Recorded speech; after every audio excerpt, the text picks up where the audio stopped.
let's continue where we left off, bottom of page 117. Does anyone want to read? In addition to these prayers, so speaking of those three prayers of the day, right? The morning prayer, the afternoon prayer, and the evening prayer. In addition to these prayers, does anyone want to read? I can read. Please, Vicky, go for it. In addition to these prayers, whose contents are more or less fixed, there are many blessings. These are generally quite short, no more than reminders to a person that the actions he's taking are not just movements without meaning, but they are, excuse my bird, I'm sorry, but they have significance and content. Such a blessing is recited most every mitzvah and also before almost every enjoyment that one experiences in the world, whether food or drink, smell, or pleasurable sights of all sorts. In fact, the task of the blessing is to remind one to halt the process of habit and routine, which draws man away always into the realm of mechanical and meaningless, and to set up every moment of change in the flow of life, the brief declaration that this particular thing one is doing is not for oneself or for oneself or of oneself, but at the same point is connected with a higher world. By these blessings, then, scattered throughout the entire day in all manner of situations, one attains to an integration of the ordinary, habitual elements of life with a higher order of sanctity. Right. So there are many, many, many different blessings in Judaism. It's not just praise themselves 3 times a day, but the blessings of saying over the, for example, of blessings over the food that one says before eating and also after eating, the Birkat Hamazon or the other prayers that exist after eating food, which is, by the way, interesting because I think it's unique to Judaism that we have blessings after eating, not just before eating. And the reason for that is because, just as a side note, but is, as the Hasidic masters point out, and that is because when you're hungry, it's easy to bless God, to say, hey, God, I need food, give me food. And you're hungry. But after you've satisfied yourself, let's see if you still can connect to God. Let's see if you still need God at that moment. Most people, when they satisfy, oh, God, thank you. You know, it's like that joke about this guy who was looking for a parking place in New York City, and he's driving around the block and driving and says, God, I promise you, I'll give half of my salary next paycheck to tzedakah if you find me that parking spot. All of a sudden the parking spot opens up. So he turns to God, he says, never mind, God, I found the parking spot already. So what happens after you find the parking spot? What happens after you find that, after you ate that meal? Well, you still bless God then. So we have blessings also after the food, but we also have blessings that are not connected to food. For example, if one goes to the Grand Canyon, many would say that you have to say the blessing of Oseh Maaseh Bereshit, praising God's creation.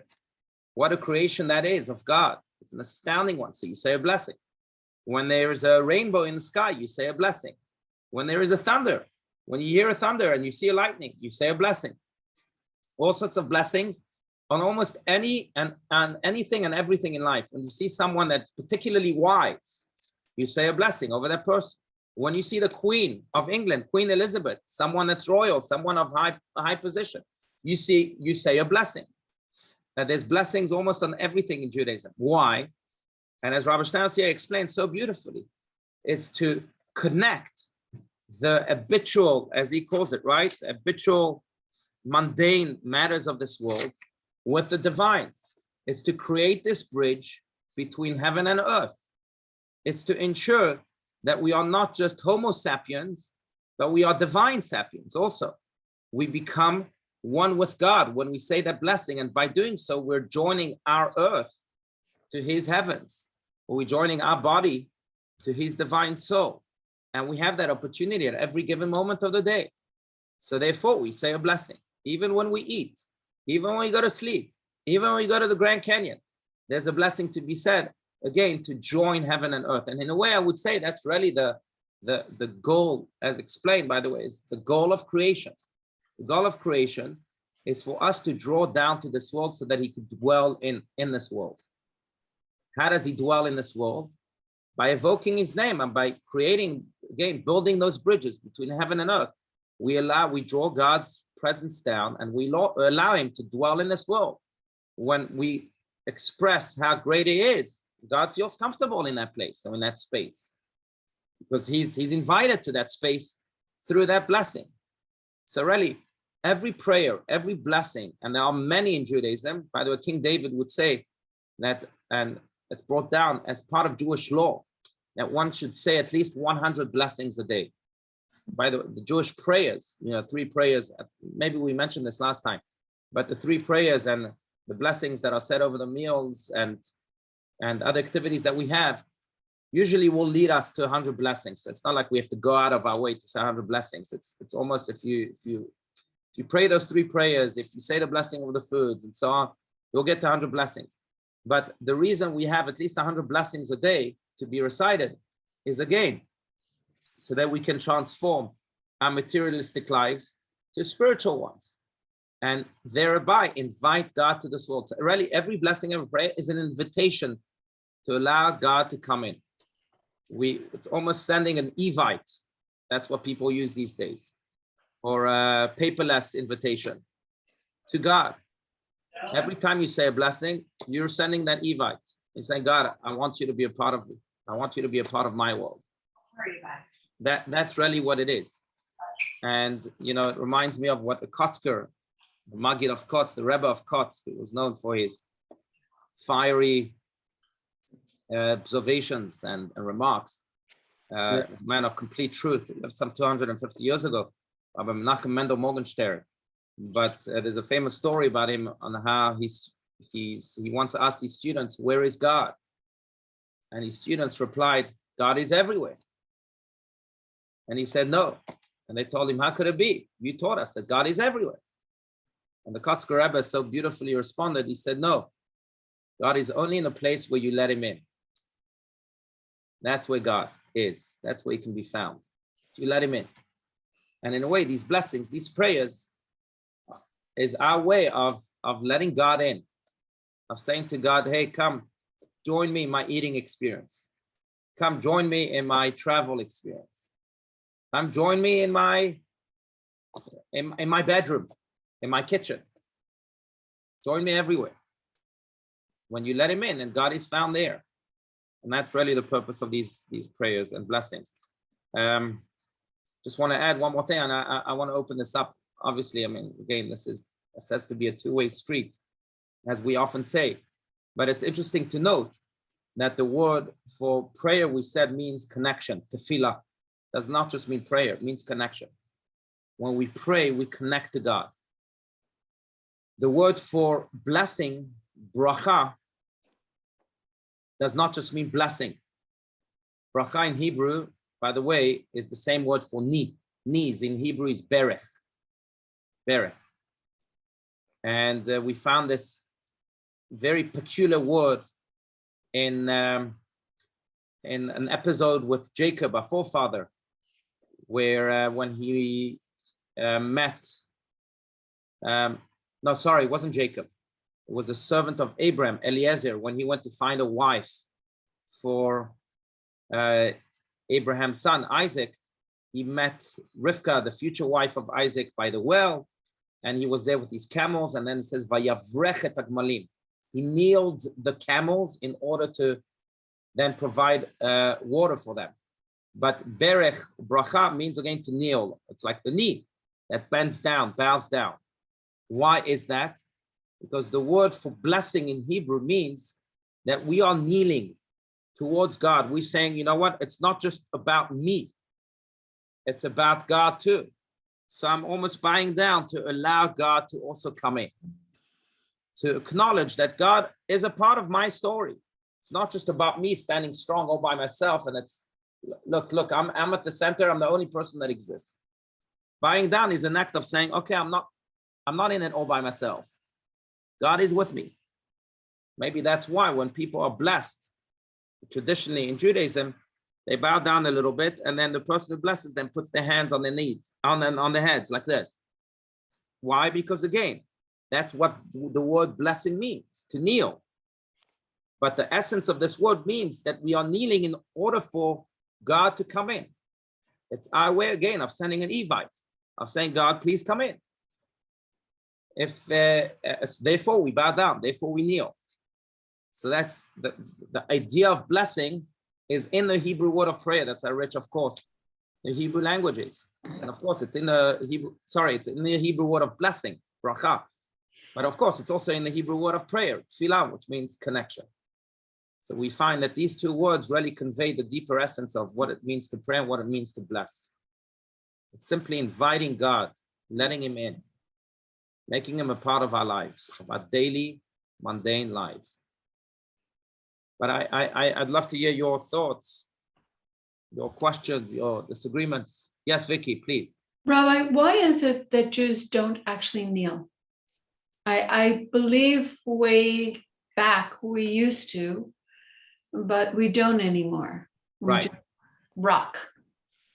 That's a good question. You're right. We used to in the times of the temple. Mhm. In the temple, we would kneel all the way.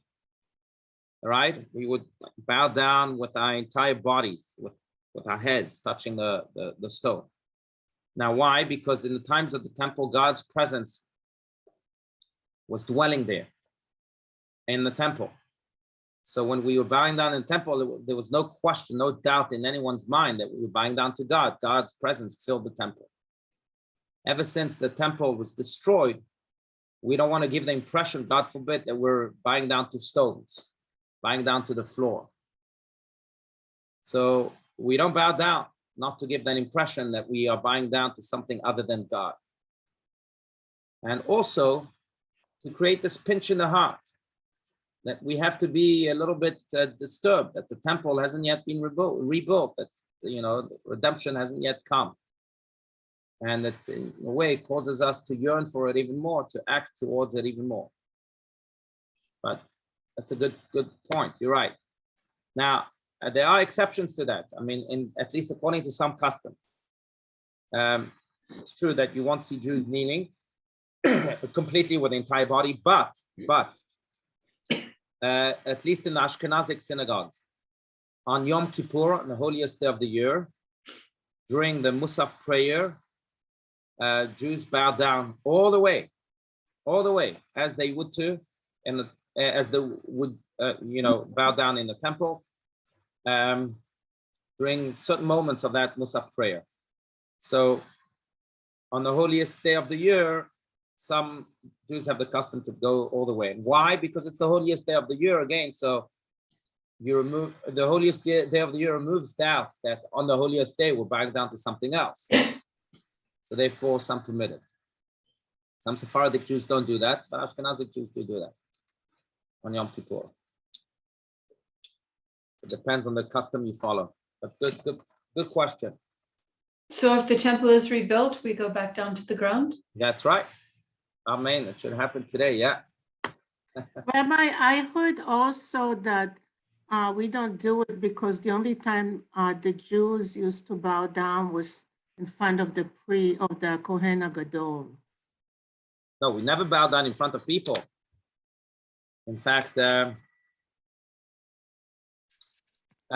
it was in the temple. The Kohen Gadol, the high priest, was in the temple. But look, I know of someone who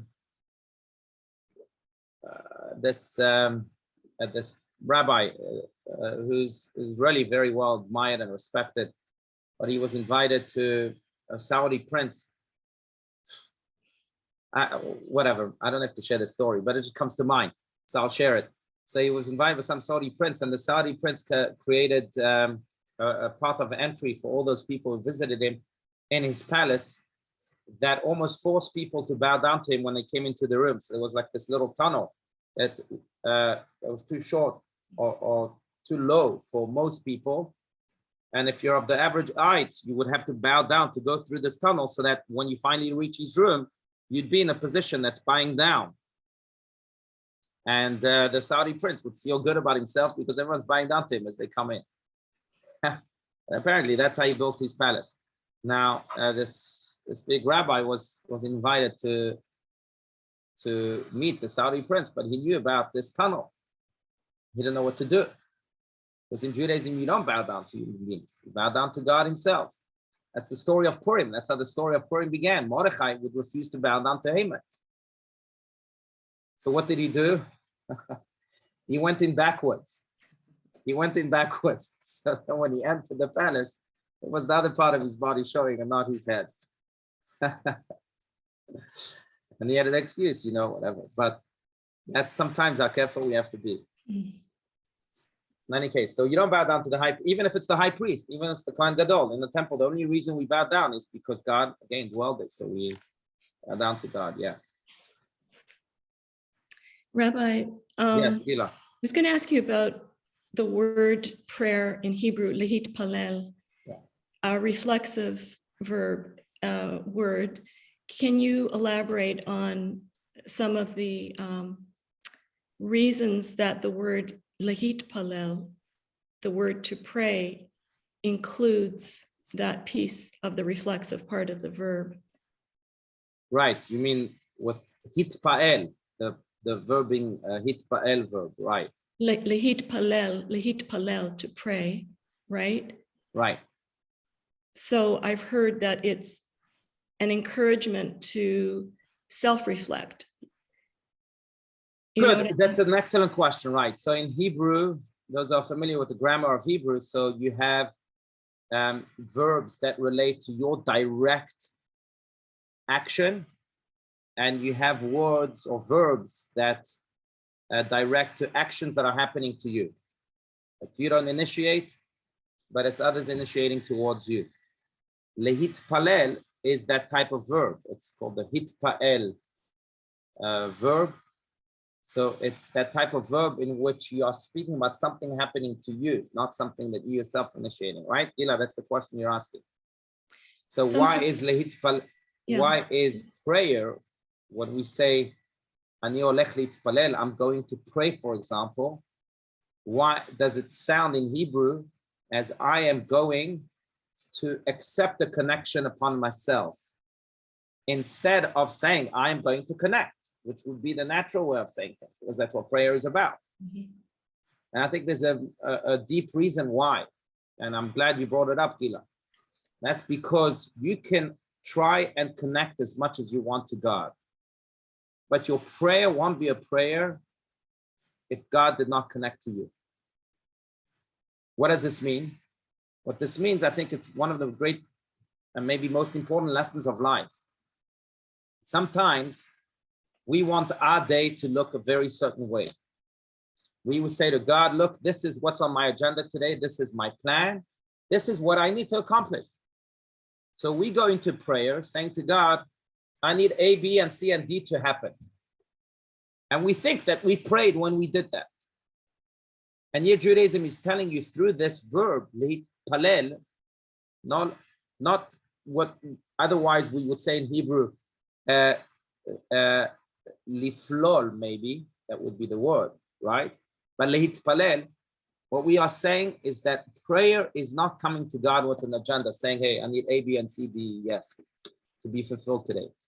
Prayer is also allowing God to change my agenda, allowing God's plan to maybe even synchronize with my plan, and being open to a greater picture, to a plan that maybe I didn't think of.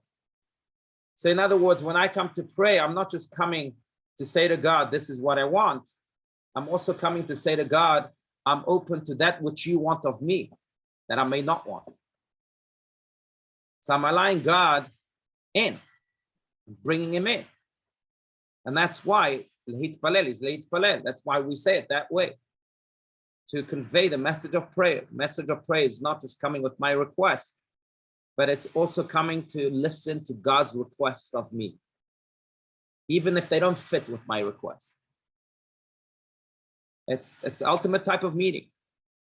If I am in a relationship, whether it's a marriage relationship, a friendship, or any other type of relationship, I have to be willing to accept that which the other person wants from me, even if I don't like it sometimes. That's what a relationship is all about. And that's really what prayer is all about. It's having that meeting with the person I love, or with the being, the entity that I love, with God himself, and saying, okay, God, I may want A, B, and C. Maybe you don't want it. So tell me, what do you want? I'm going to bow down. Lavrich, I'm going to kneel. And I'm going to be open to anything that you want from me, even though that might clash with my plans. I think it's really one of the great messages of life. I really, really do. I mean, I think that very often we are so stuck with our plans that it creates frustration, disappointments, and eventually all sorts of emotional diseases. But if we were to be open to God's plan and say, okay, fine, I understand that I had my view of life, but my view is limited. So God, I'm not ready to embrace your view of life. Fine. Like we all experienced this in the pandemic. Yeah. Every single one living in this world, in this planet, 7.7 billion people experienced this. Someone sent me the other day that in 2019, people, up until 2019, people would tell us to avoid negative people. And in 2020, we were asked to avoid positive people. And in 2021, we were asked to avoid people altogether. That's great. No one envisioned that. It's a greater, more cosmic, divine plan that God has for us. So we have to somehow open ourselves to it and see what is it that God wants. Those that were completely stuck with their plan could have fallen into deep depression or at least some sort of frustration. But there's a greater plan, and that's what tefillah is all about. That's what prayer is really all about. Lehit palel, not just liflol, but lehit palel. Yeah. Rabbi, yes, can I respond? I'm smiling because I'm saying this in a good way. Okay, Mm-hmm. Is that I'm 77 now, and I have learned, as I look back, nothing that I planned has worked the way I planned it. Right. Other than breathing, and thank you, Baruch Hashem, nothing. And this is the truth. Anything. So when I used to go to business meetings and these meetings and therapy meetings and goal setting and all, even for clients and so forth, you can follow every single thing that supposedly is in order. Right. And Hashem has a whole other plan. And I think the older I get, the less I'm attached to any plans. I have them, but they're more, okay. So I'm saying this not, again, with a humor, right, but a very truth of living my life. Right. Definitely true. No, I agree. Look, I think that's true. I'm sure if I were to make a survey right here with everyone involved, I would probably get the same picture that most people, their lives haven't gone according, at least exactly according to their plans, right? You all agree with me? No, I could say that about my life too. I don't think if you had told me that it would be in Phoenix, Arizona some 20 years ago, I would have said you crazy. But you know, man plans and God laughs, as they say. And I think that when we're open to God's plans, that's when the greatest things happen. By the way, I was just reading about Martin Luther King's speech, I Have a Dream. You know that he didn't plan, he had a completely different script. And he was trying to connect to the crowd, as any great speaker tries to do. And it's not going, it's not working. So at some point, someone next to him shouts to Martin Luther King saying, tell them about the dream, tell them about the dream. And he went off script and he told them about the dream. I have a dream. It became one of the most dominant speeches, one of the most brilliant speeches in history. He didn't go according to his plan. He went according to God's plan on that day. And, you know, wonders happened. So I think it's true. I mean, there's so many other examples I could cite in history, but it's true. When we open ourselves up to God's plans, that's when wonders and miracles happen. And by the way, I think it's no coincidence also, if we really want to go into Kabbalah, there is this notion that when we go beyond our nature, then God, so to speak, goes beyond nature too, to create miracles for us. So wonders happening when we don't go according to our plan and we open ourselves up to God's plans, evoke God's reaction in the same way, in the same manner. When we go against our plans or against our natural limits, then God goes against the natural limits of the world. I just heard this incredible story. It was sent to me just yesterday. As a story that happened just now, 2 weeks ago. To make a long story short, in Bnei Brak, Israel, in the city of Bnei Brak, there's 2 separate halls that are rented out all the time for all sorts of celebrations, weddings, and bar mitzvahs, and so on. And on a Sunday evening, the manager of these 2 halls, one is a big hall, one is a small hall. A few weeks ago, the manager of these 2 halls, again, one is big one and one is a small one, gets a phone call from one family that wants to have a post-wedding, a Sheva Brachot celebration in the big hall. He says, fine. And he finalizes the plans with that family. And then he gets another phone call from another family that wants to have a Sheva Brachot post-wedding celebration in that big hall too. And he says, fine too. So he double booked 2 families on the same hall. When the day came, these 2 families show up and they start fighting. We have this big hall. No, we have this big hall. No, we have this. You guys go to the small. No, we have this big hall. And the boss comes and he understands what happens, and he finds the manager on the spot. And he pleads with each of the families, starts with the phone, says, please go to the small hall. I won't charge you for it. I'll add more catering. And the people say, no way. That family insulted us. I'm not going to give up. No way. You know, it is human nature. So he goes to the other thing. And then the owner of the halls decides to switch strategies with the second family. And he says to them, that it says in the Talmud that if you go against your nature in order to appease someone else, in order to create peace, then God goes against the limits of this world and creates miracles for you. So is there a miracle maybe you need?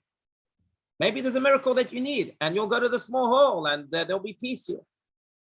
And the woman says, yes, actually there is. My father was just diagnosed with cancer, and maybe I'll do this for his full and speedy recovery.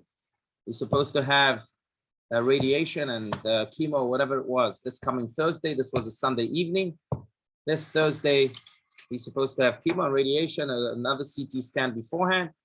So I'll do it in his honor and for his full and speedy recovery. It's a true story. So she gave up her honor and gave up her stance, and they moved to the small hall. And the 2 families had a wonderful celebration. On Thursday, her father goes for a CT scan, and they can't believe their eyes. They say, look, the tumor that you had is benign. It's not cancerous. We don't need to treat it. Go back to Israel. He was in Brussels at the time. Go back to Israel. Get it checked in 6 months. And we'll see. It's a miracle of miracles. But she related this miracle to her going against her nature again. And that's what created a miracle for them.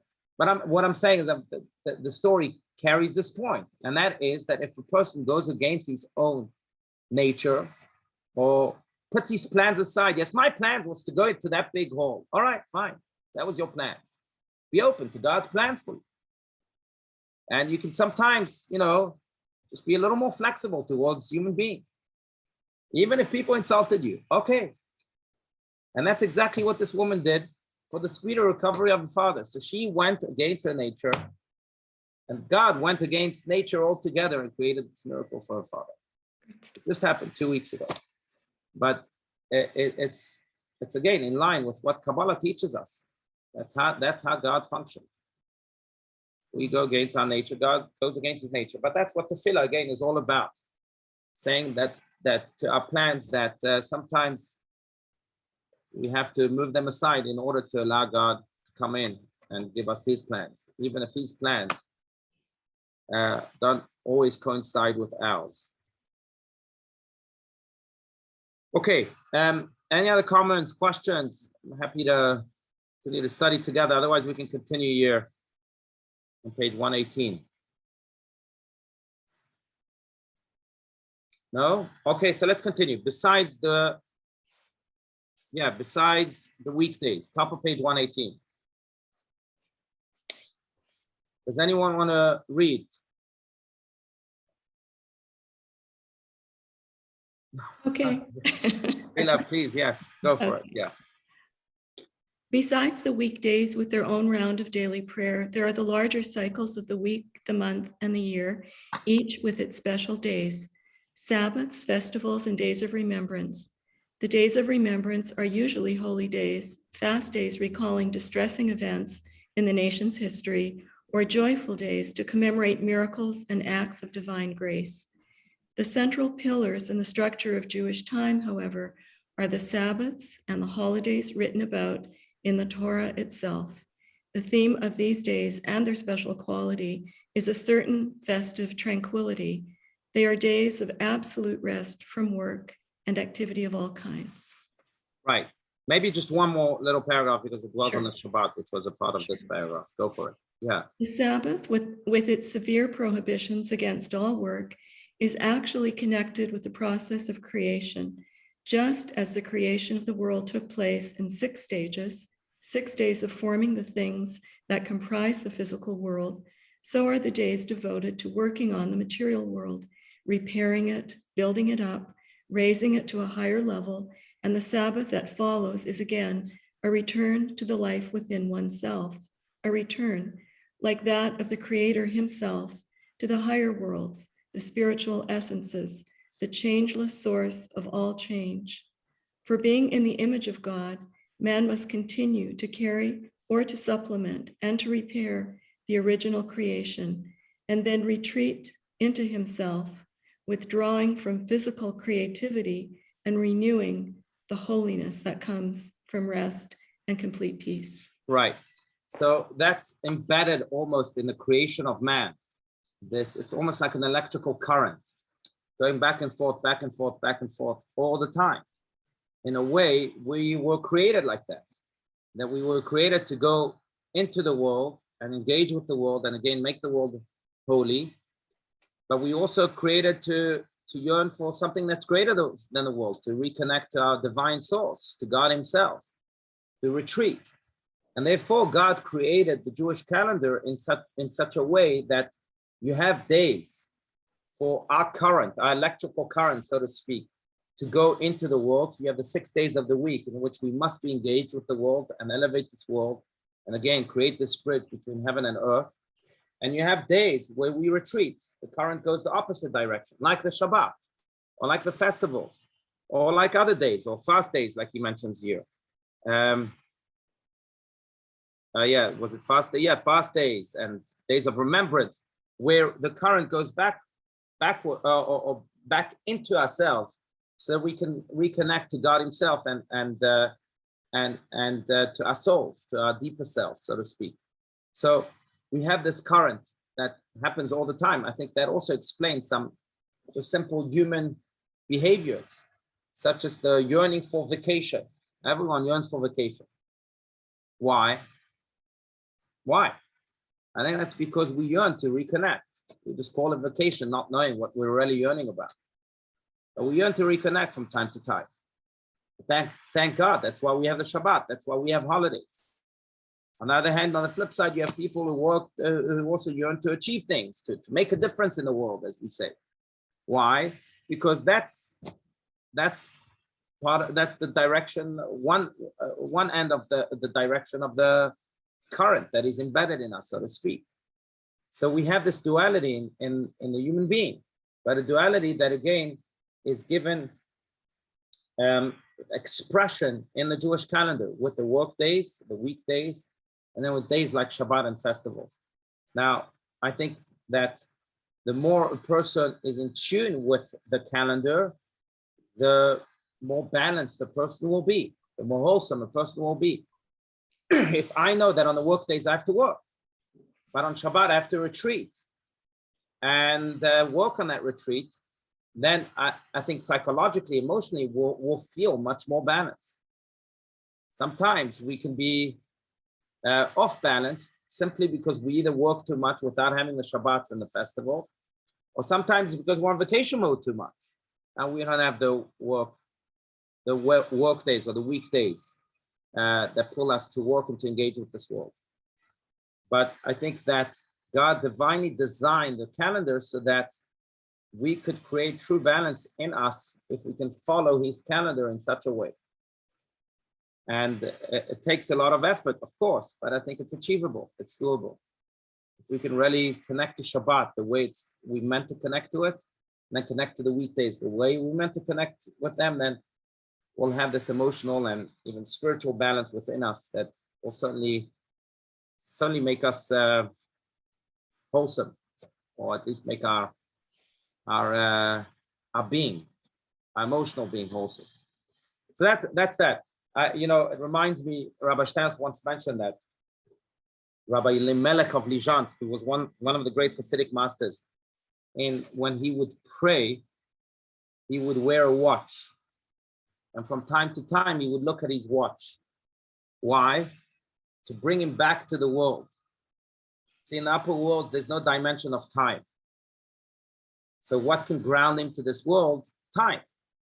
Time belongs to this world, not to the upper world. And therefore, he would wear a watch so that his current wouldn't go to one extreme too much. And then he would lose that healthy balance that a person is supposed to have.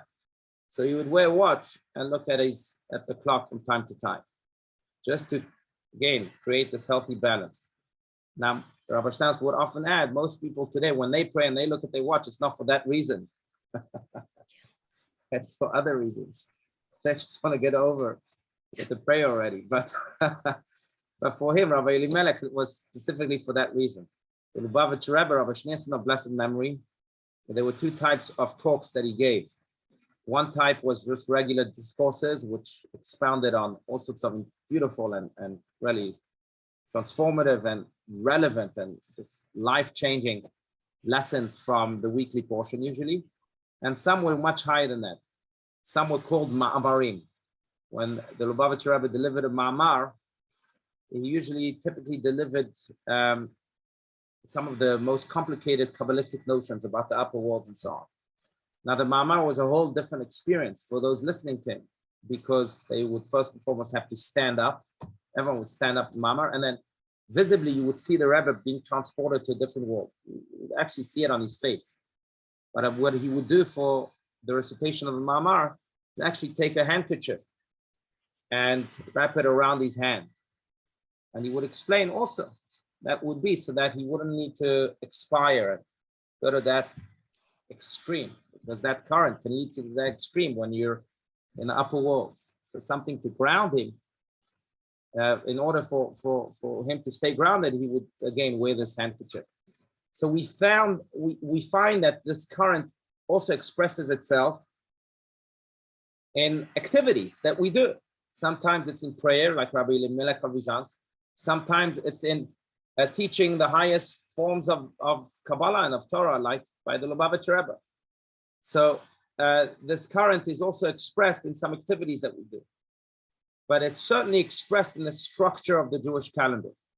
We have work days, and then we also have Shabbat and festivals. I would call them, we have outward days and we have inward days.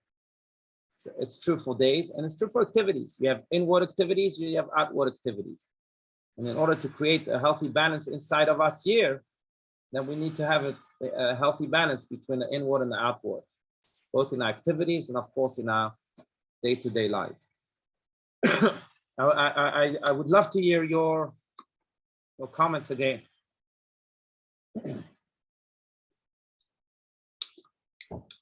Anyone? No? Okay. I just, since he's speaking about the Shabbat here at the bottom of page 118, again to expound on the Hebrew word of the Shabbat. It's interesting to note, but the Kabbalists also teach us that Shabbat does not just mean, the word Shabbat in Hebrew does not just mean to rest. It comes from the word lashbit. Shabbat means to rest, the actual Hebrew word. But they also teach that the word Shabbat is actually the Hebrew word for returning. It has the same letters as the word teshuvah, to return, tashuv. And that's because indeed on Shabbat, we return to our true selves. It's an inward day, not an outward day. So within the word Shabbat, we also see the symbol or the meaning of Shabbat. In addition to that, the Hebrew word Shabbat has another meaning. And as the Kabbalists explain, if you take the word Shabbat and you almost take the first two letters, you'll have the word Shev. Or if you take the three letters of Shabbat, Lashevet, to sit down. And that again refers to what we were saying before about prayer. What does it mean? Why it's Shabbat, the same word as sitting down? That's because that's the difference between standing up and sitting. The main difference between standing up and sitting down is that when you stand up, you're creating a presence. Your self takes room, is almost filling the room up with your presence. When I stand up, it's an act of, here I am, this is my existence. When I sit down, again, it's almost like kneeling. When I sit down, what am I doing? I'm creating less of myself. I'm diminishing myself. When I sit down, my height goes down. And in a way, that's what Shabbat is about too. That when we experience a true Shabbat, what we are truly experiencing is our ego going down a little and allowing God to take over the room that I'm in, or the spiritual room that I'm in. So I'm sitting down, kneeling down a little bit again, in order for God to come in order to invite God more than I would invite him even on a regular Monday or Tuesday or Wednesday. So that's the deeper meaning of Shabbat. So again, we have three meanings to the word Shabbat. The simple meaning is that means rest, Shavat, Lashbit, Vayishbot, Bayom HaShavil, as we say. The second meaning is the word return, because it's an inward day. And the third meaning is the word sitting down. When we sit down, we're kneeling and we're allowing God to come in, much more than we would do on a weekday. The three meanings to the word Shabbat, which of course are all these three meanings are consistent with what Rabbi Steinsaltz is saying here about the day of Shabbat.